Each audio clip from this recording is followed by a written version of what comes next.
الحمد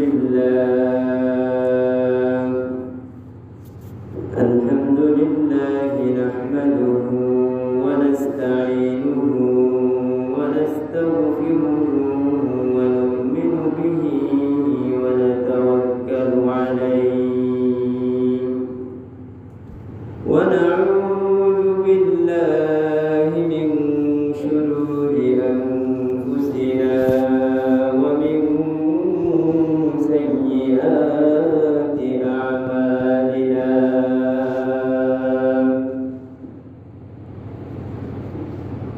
ونعوذ بالله من شرور أنفسنا ومن سيئات أعمالنا من يهدي الله فلا مضل له ومن يضلله فلا هادي له وأشهد أن لا إله إلا الله وحده لا شريك له ونشهد أن سيدنا ومولانا محمدا عبده ورسوله أما بعد فأعوذ بالله من الشيطان الرجيم بسم الله الرحمن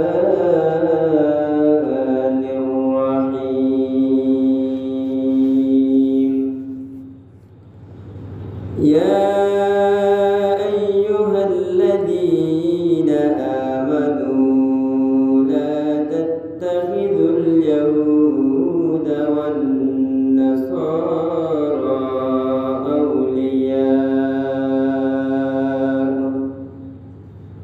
بعضهم أولياء بعض وقال تبارك وتعالى في آية أخرى ومن الناس من يقول آمنا بالله وباليوم الآخر وما هم بمؤمنين وقال النبي صلى الله عليه وسلم آية المنافق ثلاث إذا حدث كذب وإذا وعد أخلف وإذا اؤتمن خان وقال النبي صلى الله عليه وسلم من صلى علي واحدة صلى الله عليه عشرا صلى الله على سيدنا ومولانا محمد وعلى آله وأصحابه وسلم صلى الله على سيدنا ومولانا محمد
আজ জুমার দিন আমাদেরকে সবার আগে মসজিদে আসার এবং বসার তৌফিক দান করেছেন।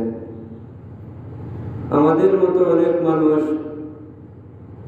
বিভিন্ন দেশের মধ্যে নামাজ পড়ার ইচ্ছা করলেও তারা নামাজ পড়তে পারেন না, নির্যাতিত। মসজিদের মধ্যে নামাজও ঢুকছে, কিন্তু নামাজের ইচ্ছা থাকা সত্ত্বেও নামাজ পড়তে পারে না। ইহুদি খ্রিস্টান হইয়া তারা উপরে আক্রমণ করিলেন। অনেক মানুষ শহরে, বন্দরে, বাজারে ঘাটে বেপরোয়াভাবে ঘোরাফেরা করতেছে, কিন্তু আল্লাহ পাক রব্বুল আলামিন আমাদেরকে নির্বাচন করে, মহব্বত করে মসজিদ পর্যন্ত আসার তৌফিক দান করেছেন। এজন্য আমরা মন খুলিয়া শুকরিয়া আদায় করি, আলহামদুলিল্লাহ। আর আল্লাহ পাক রব্বুল আলামিনের শুকরিয়া যে আদায় করে, আল্লাহ পাক রব্বুল আলামিনের নিয়ামতকে আরো বাড়াইয়া দেন। আর যে আল্লাহ তাআলার শুকরিয়া আদায় করে না, আল্লাহ পাক রব্বুল আলামিনের কোনো ক্ষতি নাই। কেউ যদি আল্লাহর শুকরিয়া আদায় না করে, তে আল্লাহর কোনো ক্ষতি হইতো না, বরং যে শুকরিয়া আদায় করে তার ফায়দা। যে আল্লাহ পাক রব্বুল আলামিনের শুকরিয়া আদায় করে না, আল্লাহ পাক রব্বুল আলামিনে তার নিয়ামতরে ছিনাইয়া নেন, লাঞ্ছিত বঞ্চিত করেন। শুকরিয়া আদায় করার কতটুকু ফায়দা! হযরত মূসা আলাইহিস সালাম একদিন কোথায় যাওয়ার সময় একটা হরিণ মূসা আলাইহিস সালামের সামনে খাইছে। ভাইয়া তো হরিণ স্বাভাবিক মানুষকে দেখিয়া দৌড় দেওয়ার কথা, কিন্তু হরিণটা দৌড় দেয় না। মূসা আলাইহিস সালাম তাই আল্লাহর প্রিয় এক নবী, আল্লাহর সাথে তাই কথা হইতা। মূসা কালিমুল্লাহ, আল্লাহ পাক রব্বুল আলামিনের সাথে কথা হইতা। মূসা আলাইহিস সালামের তুর পাহাড়ের মধ্যে গিয়া হরিণে জানছে যে আল্লাহ পাক রব্বুল আলামিনের লগে মূসা নবীয়ে কথা মাথন গিয়া। তো হরিণে স্বাভাবিক মানুষ থেকে হরিণ যাওয়ার কথা, হরিণ গেছে না। মূসা আলাইহিস সালামকে দেখিয়া সালাম করছে, হরিণের জবান খুলি গেছে। আল্লাহ পাক রব্বুল আলামিন হরিণের জবান খুলিয়া দিলেছেন। হরিণে মূসা আলাইহিস সালামকে আসসালামু আলাইকুম ওয়া রাহমাতুল্লাহ তার ভাষায় হইছে, ও আল্লাহর রাসূল মূসা, আল্লাহর একটু মাথায় বা বৃষ্টি দিতা নাই। আমরা অনেক পানির প্রয়োজন, জঙ্গলের মধ্যে বাচ্চাতে দুধ খাইতো, দুধ শুকাই গেছে, অনেক দিন হয়ে গেছে, বৃষ্টি হন না। তুমি আল্লাহর মাথায়ও যে আর মেঘুক দিতা নাইনি। মূসা আলাইহিস সালামে বলেন, আচ্ছা ঠিক আছে। তুর পাহাড়ের মধ্যে মূসা আলাইহিস সালাম আল্লাহর দরবারে কথা হওয়াত গেছেন। কথা হওয়ার সময় মূসা আলাইহিস সালামে আল্লাহর মাথাইলা, ইয়া আল্লাহ রব্বুল আলামিন, বৃষ্টি দিতা নানি। হরিণী অভিযোগ করছে তান গরম নবী আসলা, আল্লাহর লগে বল করি গরম করি কথা বই দিতা। আল্লাহর মহব্বতের মানুষ একটু বল করিয়া গরম হইয়া কথা বই দিতা। এখন আর কোনটা বলতে পারতাম না, বৃষ্টি দিতা নানি হোকা। হরিণী অভিযোগ করল, আল্লাহ পাক রব্বুল আলামিনে কইলা 100 বছরের ভিতরে আর কোনো বৃষ্টি হইতো না। 100 বছরের মধ্যে আমি বৃষ্টি দিতাম নাই। তো মূসা আলাইহিস সালাম ওখান শুনিয়া তার মাথা গরম হয়ে গেছে, তাই আইসেন। রাস্তার মধ্যে আবার হরিণী আইসা, ও মূসা, আমি যে খবর কইছিলাম এই খবরটা তুমি পৌঁছাইয়া দিছো নি আল্লাহর কাছে? মূসা আলাইহিস সালাম বলেন, হরিণ থেকে রাস্তা ছাড়ো, আমি কোনটা কইতে পারতাম না। তার মাথা গরম হয়ে গেছে। তো স্বাভাবিক হওয়ার পরে মূসা আলাইহিস সালাম কইরা, আল্লাহ কইছেন 100 বছরের মাঝে কোনো বৃষ্টি হইতো না। এই কথা শুনিয়া হরিণী কয়, আলহামদুলিল্লাহ। কিতা কইছে? আলহামদুলিল্লাহ, আল্লাহর শুকরিয়া আদায় করছে। তো আল্লাহর শুকরিয়া আদায় করছে। মূসা আলাইহিস সালাম আরো রাগ উঠে গেছে, কইরা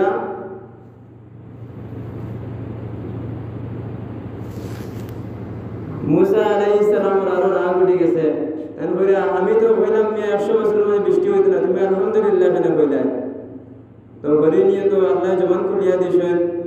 হরিণী কয়, ও আল্লাহর রাসূল, আল্লাহ মহব্বত করেন আমরারে, আর আল্লাহ মহব্বত করেন হিসাবে আমরারে বানাইছেন। আর বানাইয়া তার ইচ্ছা হয়েছে, কত মহব্বত করে বড় করছেন, লালন পালন করছেন, বাচ্চা কাচ্চা দিছেন। এখন পর্যন্ত আল্লাহ আমার লগে কোনো জুলুম করছেন না। মুসা আলাইহিস সালামের চিন্তা করলা ইয়া একটা হরিণ হইয়া হেমান জান্দার হইয়া হেও কথা বুঝতে পারল।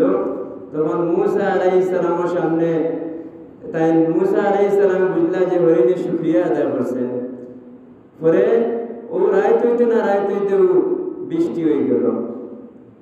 একদিন গেছেও না বৃষ্টি হয়ে গেছে।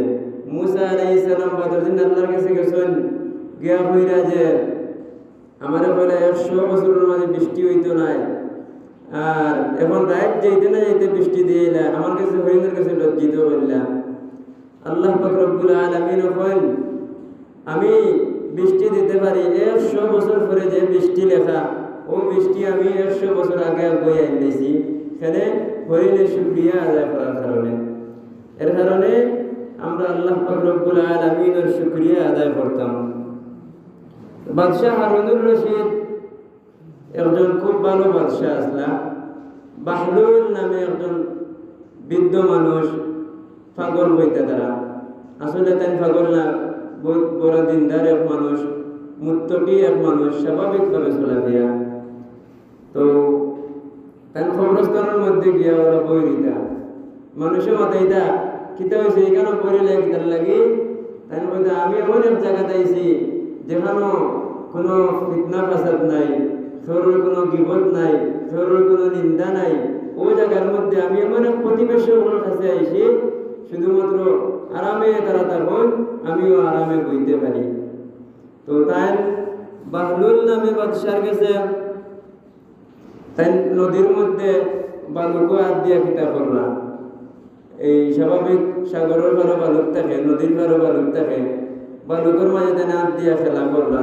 বাদশাহ হারুনুর রশিদ তানোর স্ত্রী জুবাইদা তানজে লইয়া গেছেন ঘুরাফিরা করার। তো তারা দুইজন গেছেন, যাওয়ার পরে তখন বাহলুল নামে যে পাগল বেটা তাই হাত দিয়া বালুকের মধ্যে খেলা নেলা করলা। তো জুবাইদা মাতাইরা বাদশাহ হারুনুর রশিদের স্ত্রী তুমি কেন কিতা করো? তাই বলে আমি জান্নাত বানাই, জান্নাত বিক্রি করি। তো তাই বলে জান্নাত বিক্রি করো বলা কথা, আমার কাছে বিক্রি হইবে নি? বলো বিক্রি করবো। কত টাকা বিক্রি করো? বলে আমি 1 টাকায় বিক্রি করি জান্নাত। তো তাই তো বাদশার স্ত্রী সেই হিসাবে বলে 1 টাকা পয়সা আছে, তাই 1 টাকা দিয়ে একটা কিনলেই জান্নাত। কিনিয়া বইলে আচ্ছা ঠিক আছে যাও, আমার কিনা হয়ে গেছে। বাদশাহ হারুনুর রশিদে কইরা বেকার 1 টাকা নষ্ট হইলে পাগলরে দিলে, যদি কোনো ফকিরে দিলে দেয় তো অনেক ভালো হইতো, সব পাইতে। রাত গেছেন, গরমের মধ্যে ঘুমাইছেন, ঘুমাই পরে আত্মার মাঝে স্বপ্নের মধ্যে যখন জুবাইদা তাই জান্নাতের মধ্যে একটা ঘর তানোর ঘুমার মাঝে দেখলা স্বপ্নে, জান্নাতের মধ্যে তানোর একটা ঘর, আর ওই ঘরের মধ্যে তাই আটা চড়া করলা।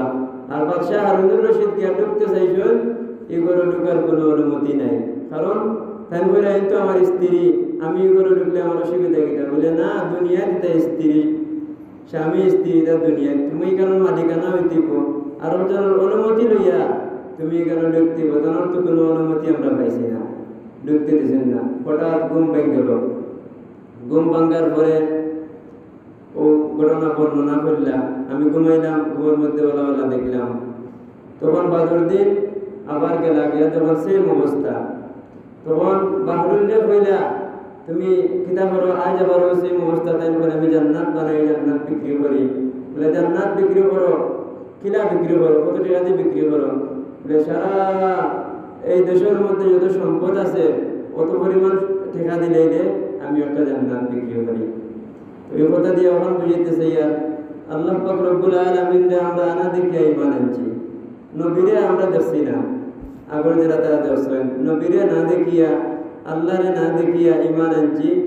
এই তাই না দেখিয়া বিশ্বাস করার কারণে তাই 1 টাকা দিয়ে জান্নাত কিনতেছেন। আর সারা দুনিয়ার সমপরিমাণ টাকা দিয়ে ওই জান্নাত কিনতে পারছেন।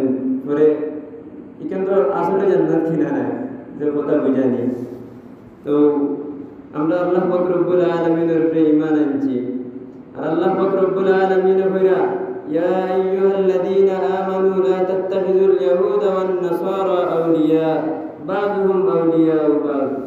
ফিলিস্তিনের মধ্যে ছোট ছোট বাচ্চাদের ঘরটাকে নিয়া বাহির করিয়া লাইন ধরাইয়া এই গুল্লি করিয়া মারে। দেখছি ওয়াল এখন ফরি গেছে, একটা কুত্তা আইয়া একটা কুকুরে আইয়া ওয়াল ওখান তুলিয়া বাচ্চাটারে বাঁচাইতে চাইছে। আরো দুইজন মানুষে দেখি লাইছে এটা ইসরায়েল হল, ইসরায়েলের জালিম হল, ইহুদি হল, ওগুলাই দেখি লাইছে। দেখার পরে তারা ইয়া আবার ও বাচ্চাটারে চাপা দিয়া মারি ফেলাচ্ছে। মানুষ কত বড় হেমান হয়েছে, ছোট বাচ্চারা একটা কুত্তা বাঁচাইতে চাইছে। মুসলমানের বাচ্চা কত সুন্দর সুন্দর বাচ্চা, এক হাত নাই, এক পাও নাই, এক চোখ নাই, এইভাবে অবস্থা, মুখে দিয়ে রক্ত বাহিরর, গুল্লি খাইছে, বুকে দিয়ে রক্ত বাহিরর, একটা কুত্তা বাঁচাইতে চাইছে। আর ও মানুষ দিয়ে গাইয়া আবার ওগুলো যাত্রা মারি মারি ফেলাই দিছে। মানুষ কত বড় হেমান হয়েছে। তো এটা কি তার লাগে তারা করে মুসলমান বলতে তারা চাইলে এই দেশ ফেলাই যেতে পারে, এই দেশটাকে তারা বাগিয়ে যেতে পারে, এই পারমিশন আছে, কিন্তু তারা যায় না। কি তার লাগে এখানের মধ্যে একটা মসজিদ আছে, তার নাম হইল মসজিদে আকসা, বাইতুল মুকদ্দাস হল, বাইতুল মাকদিস, মসজিদে আকসা। এই মসজিদে আকসার আশেপাশে হযরত মূসা আলাইহিস সালামের কবর আছে, হযরত দাউদ আলাইহিস সালামের কবর, হযরত সুলাইমান আলাইহিস সালামে এখানে নির্মাণ করেছিল। ফেরেশতা বলে এখানে নির্মাণ করেছেন। প্রথম নির্মাণ কাবা শরীফ ফেরেশতা বলে নির্মাণ করেছেন, তারপরে মসজিদে আকসা নির্মাণ করেছেন। এই মসজিদে আকসার চারিপাশে বরকত আর বরকত, এখানে ভিন্ন আর কোনো বরকতের প্রয়োজন হয় না। একজন নবী যদি তাকে জানি কেন, এই মাটিটা ওখানেও বরকতপূর্ণ হয়ে গেছে, এর কারণে এখানে আলাদা কোনো ফজিলত থাকে না। আর নবীজি মেরাজে যাওয়ার সময় এই মসজিদ থেকে মেরাজে গেছেন। নবীজি রজবের 27 তারিখ মেরাজে গেছেন, ও মসজিদ থেকে, মসজিদে আকসা থেকে, ফিলিস্তিনের মধ্যে যে মসজিদ, সোজা মক্কা থেকে যেতে পারতা, মদিনা থেকে যেতে পারতা, বাইতুল্লাহ থেকে যেতে পারতা। বাইতুল্লাহ থেকে নবীজি মসজিদে আকসার মাঝে আইসেন। আর মসজিদে আকসার মধ্যে থেকে এই একটা পাথর আছে, এই পাথরের মধ্যে একটা আল্লাহর কুদরতি ভাবে একটা বাহন আইছে, বাহন আইয়া ওখান থেকে নবীজিরা লইয়া গেছে মেরাজের মধ্যে। মেরাজ নিয়া ওখান থেকে আমরা নামাজ পেয়েছি, আমরা লোকে নামাজ ফরজ করা হয়েছে। এই মসজিদে আকসা থেকে নবীজি মেরাজও গেছিলা, মেরাজ থেকে আওয়ার পরে নবীজি এই নামাজ লইয়া আইসেন মেরাজ থেকে আবার সময়। এর কারণে নামাজ মুমিনের মেরাজ হয়। হাদিস শরীফের মাঝে আছে নামাজ হইল মুমিনের লাগি মেরাজ। হযরত মূসা আলাইহিস সালামের কথা বলছিলাম। হযরত মূসা আলাইহিস সালাম অত গরম এক নবী আসলা, এলা আর কোনো গরম নবী মনে আসলা না, অত গরম। একদিন আজরাইল তার সামনে দিয়ে যাইরা, আজরাইলেও সার দিছেন না, কেউ কইরা আজরাইলে তার জান খবর করার লাগে আসলা। আর কেউ তো কইরা না, আজরাইল সামনে দিয়ে যাইরা যাইরা যেহেতু তো নবীরে সালাম করতা, তাই নবীরে মূসা নবীরে সালাম করছেন না। সালাম না করার কারণে তাই ডাক মারিয়া নিয়া মারছেন সর, সরল লগে আজরাইলের চোখ গেছে। চোখ যাওয়ার পরে তাই চোখ ধরে ধরলে আল্লাহর কাছে গেছেন, গিয়া কইরা আল্লাহ তুমি আমার কার কাছে পাঠাইলাই, ওই দেখো আমার চোখ যাওয়াই দিয়েছে। আল্লাহ পাক রব্বুল আলামিন কইরা তুমি গাইনো কিতাব পড়ছো, কিতাব হইছিল পড়ছো। তারপরে আমি কিচ্ছু বলছি না, আমি এবার যাইয়া তাই আমার ডাক মারি নিয়ে আমার চোখ যাওয়াই দিয়েছে। বাদে আল্লাহ পাক রব্বুল আলামিন তো চাইলে চোখ ঠিক করতে পারেন না নি, আল্লাহ চোখ ঠিক করিয়া দিলেছেন।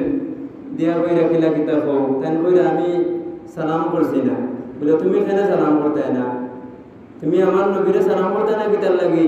সালাম না করার কারণে তাই আজরাইলের চোখ দেওয়াই ফেলাইছেন। মূসা আলাইহিস সালাম তো গরম এক নবী আসলাম। তো হযরত সুলাইমান আলাইহিস সালাম এই তিনটা জিনিস আল্লাহর কাছে চাইছেন।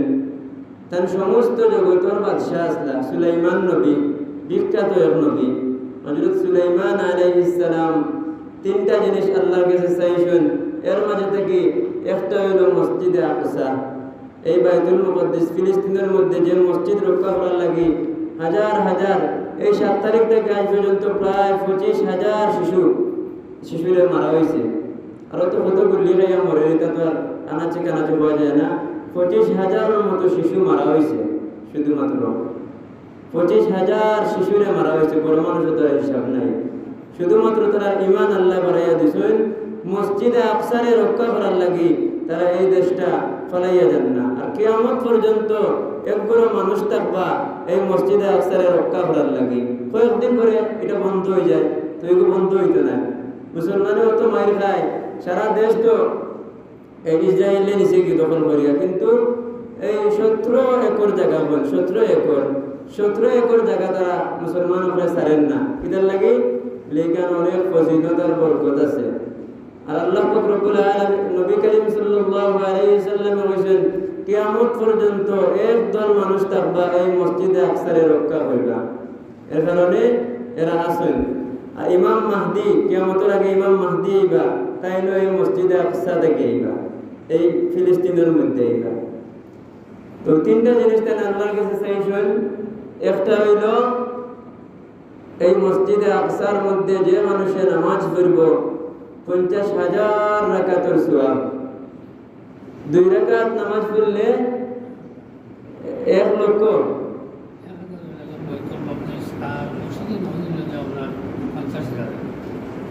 আচ্ছা, আর একটা হইল গিয়া এই বিচার ফসল, ইয়া আল্লাহ আপনি আমার এমন ক্ষমতা দেখা যে আপনি যারা বিচার করেন কুরআন হাদিস মতো আমি ওগুলা বিচার করতে পারতাম। হযরত সুলাইমান আলাইহিস সালামে আল্লাহ পাক রব্বুল আলামিনের কাছে চাইছেন। আর একটা জিনিস রাজত্ব, বলেন আল্লাহ আপনি আমারে যে রাজত্ব দিবা এর উপরে আর কাউরে কোনো রাজত্ব দিবা না।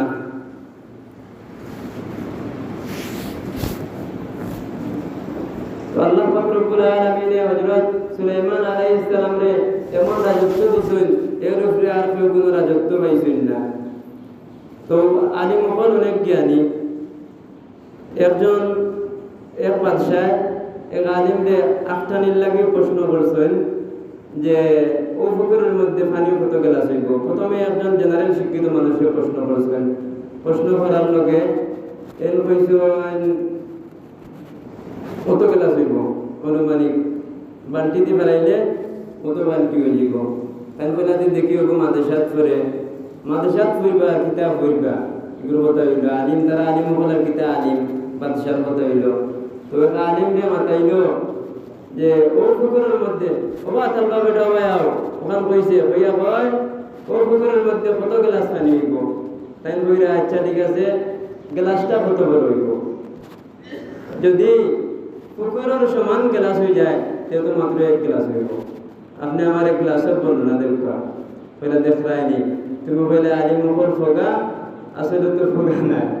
এ প্রশ্ন করছে কিতা গ্লাসটা কত বড় হইব?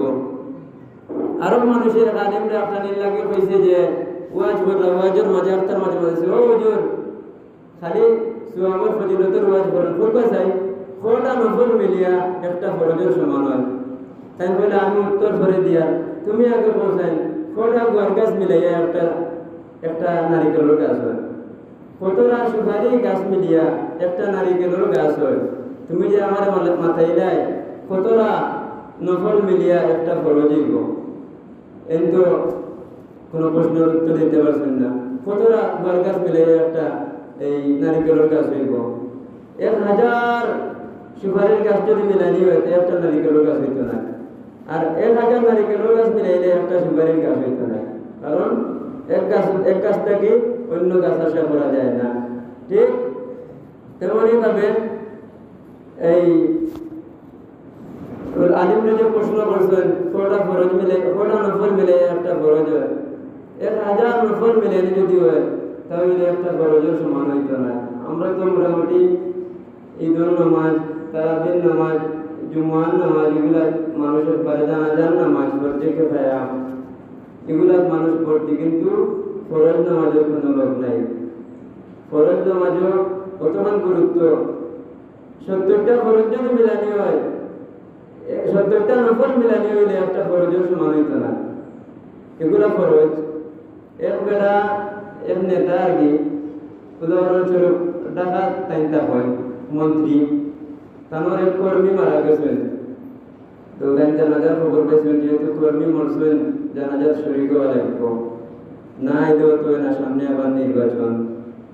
চিন্তা বিক্রি করিয়া দেখলা আচ্ছা ঠিক আছে, আগের দিন এসার আগে খবর পাইছেন, খবর পাওয়ার পরে তাই গিয়া বাদদিন জোরের নামাজে শরীর হইতা ঢাকার থেকে যাওয়া লাগে, তো বিমানেরও যুগ নাই এই সময়, গাড়ি দেওয়া লাগে বা ট্রেনে যাওয়া লাগে। তাই চিন্তা করলে আমি যদি আমার নেতা যদি জানাজাত না যাই, পরবর্তীতে আবার আমি আরো নেতা পাইম হই, আমার যে ভোট দিত এই ভোটার পাইতাম বা মন্ত্রী চিন্তা করলাম, তাই রানা দিলাইলা উদাহরণস্বরূপ ডুবারি আইতা, তাই সিলেট আবার পরে জোর রক্ত গেছে, তো মানুষের অপেক্ষা করলো অত বড় মন্ত্রী আইতা জানাজার নামাজ তারা পড়ো না, তারা অপেক্ষা করা যে ও নেতা পরে জানাজার নামাজ পড়বো, তারা লাশ সামনে তুইয়া অপেক্ষা করতে করতে মোটামুটি আসরের সময় কাছা লইলাম, তো বেলাদের আসরের নামাজে ফিরলাই, এখনো নেতা আইতে পারছেন না, আসরের নামাজ পড়ে বন্ধ ছিলেন, আপনি কোরআন আইসেন, তাই বলছেন আমি মাত্র ডুবারি আইছি, তো ডুবারি আইয়া বেলাতে আগে জানাজার উদ্দেশ্যে যেহেতু আইছি, সেই জানাজাটা আগে আমরা শেষ করলাই, তখন জানাজাটা শরীরে গেলাম, জানাজার নামাজ পড়িয়া দোয়া করিয়া আবার গাড়ি দিয়ে থেকে লাগে। তো আমার কথা হইল তাই আসরের নামাজ পড়লে কেন, আসরের নামাজটা ফরজ, আসরের নামাজটা ফরজ, জানাজার নামাজ অথচ তার লাগে হয়তো ফরজও নাই, কারণ 3-4 জনে মিলিয়ে যদি জানাজার নামাজ আদায় করলেন, সারা গ্রামের মানুষের পক্ষ থেকে জানাজার নামাজ আদায় হয়ে যায়, এগুলো ফরজকে ভাইয়া সুন্নত। এই জানাজার নামাজ 3-4 জনে মিলিয়া করে নিলে জানাজার নামাজ আদায় হয়ে যায়, কিন্তু জোর নামাজ হয়তো রাস্তা ফেলে দিতে পারবেন, আসরের নামাজে ফেললে না, ফরজ নামাজ তুইয়া জানাজার নামাজ ফেললা, এগুলো কামে ফেললা না বুদ্ধিমানের কাম করলা, অবশ্যই তাই বুকামি করছেন, এখানে কারণ রসিদ আছে এটাকে আসরের নামাজ পড়তা, এর কারণে আমরা তো মোটামুটি বড় নামাজ যেগুলো ফরজ নামাজ এগুলো কোনো খুশখবর নাই, ফরজ নামাজের খুশখবর নাই। আর মোটামুটি শুক্রবারে মসজিদে গেলে সিন্নি খাইমু, জিলাপি খাইমু, বিরিয়ানি খাইমু, তার জায়গায় জুম্মাত একবার না গেলেও মানুষের কিতাব হইবা, আর মানুষ দেখে আমার করা তো শিরিক, নামাজে ভাড়াইয়া কি সুন্দরে ফিটফাট করিয়া পাঞ্জাবি টাঞ্জাবি ঠিক করা, পিছিয়ে দিয়ে তো খুশি রয়েছে দেখি লাগব ফিটিং ফাটিং করিয়া নামাজ পড়ে, অথচ আল্লাহরে দেখাইয়া নামাজ পড়তো, মানুষকে দেখাইয়া নামাজ পড়া হইল শিরিক, আর শিরিক আল্লাহ পাক রব্বুল আলামিন মাফ করেন না, আল্লাহ পাক রব্বুল আলামিন শিরিকের গুনাহ মাফ করেন না। এর কারণে মানুষ দেখানোর লাগি আমরা কোনো আমল করতাম না। হযরত আবু হুরায়রা রাদিয়াল্লাহু তাআলা আনহু তাই নবী করিম সাল্লাল্লাহু আলাইহি ওয়াসাল্লামের একবারে খাসার সাহাবী, সব থেকে বেশি হাদিস বর্ণিত হয়েছে হযরত আবু হুরায়রা রাদিয়াল্লাহু তাআলা আনহু থেকে, হাদিসের কিতাব প্রত্যেক পৃষ্ঠায় পৃষ্ঠায় আবু হুরায়রা রাদিয়াল্লাহু তাআলা আনহুর নাম তাই হাদিস বর্ণনা করছেন নবীর কাছ থেকে।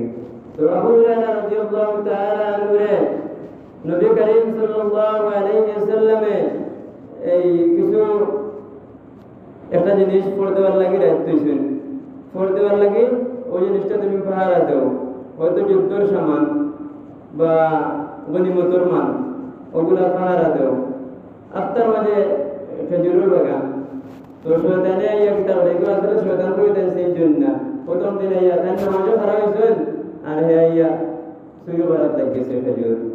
তো আবু হুরায়রা রাদিয়াল্লাহু তাআলা আনহু তাই দরিলে শুন গিয়া তারে দরিয়া কয় আমি আর জীবনে আইতাম না রে বা আমার সারি দেও, তো অনেক নির্দেশ বুঝতেন, তো সাহাবী মানুষ দিল নরম, আবু হুরায়রা রাদিয়াল্লাহু তাআলা আনহু সারি দিছেন, ফজরের নামাজও গেছেন, মসজিদে নববী ফজরের নামাজও গেছেন, ফজরের নামাজ দেওয়ার পরে নবী করিম সাল্লাল্লাহু আলাইহি ওয়াসাল্লামে কইলা ও আবু হুরায়রা কিতাব উপর রাতে সূরা শির কিতাব পড়ছো তারে, আবু হুরায়রা রাদিয়াল্লাহু তাআলা আনহু কইরা আপনি জানলা কিলা, আপনারা মনে করতে পারেন নবী মনে গায়েব জানেন, নবী গায়েব জানেন না, আল্লাহ জানাইয়া দেন নবীরে যে কোনো বিষয় তো নবী খাই, তো নবী করিম সাল্লাল্লাহু আলাইহি ওয়াসাল্লামে কইরা আমারে আল্লাহ জানাইয়া দিছেন, কইলা আচ্ছা ঠিক আছে আরো দিন সারিও না, বাদুর দিন আবার ফাহারা দেওয়া গেছেন, তারা যদি দায়িত্ব করছেন নবী যদি না করছেন না এতদিন তো তাই ফাহারা দিবা, বাদুর দিন গিয়ে আবার লম্বা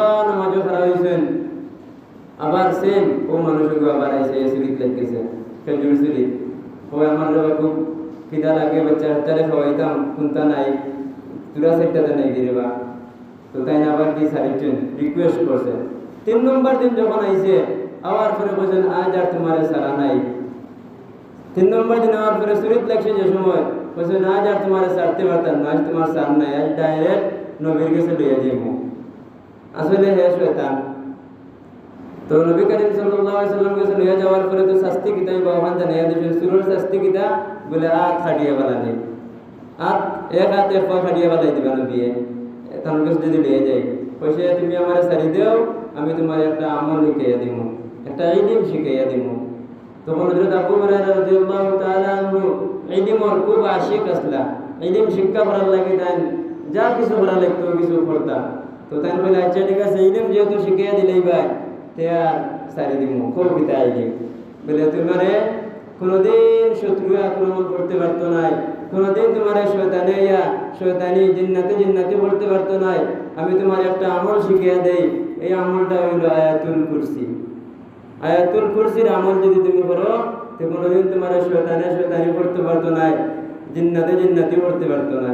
তো তাই আদিন সারিয়া গেলাগে নবীর কাছে যাওয়ার পরে বলে আজখানে সারি দিলাই, বলে ইয়া রাসূলুল্লাহ আমারে একটা ইলম শিখাইয়া দিছে, আর ইলম শিখার লাগি আমি তারে সারিয়ে দিছি। বলে ইলমটা কিতা? বলে ইলমটা হইল আয়াতুল কুরসি। নবী করিম সাল্লাল্লাহু আলাইহি ওয়াসাল্লামে হইলা তার কথা ঠিক আছে কিন্তু তার উদ্দেশ্য ঠিক নাই।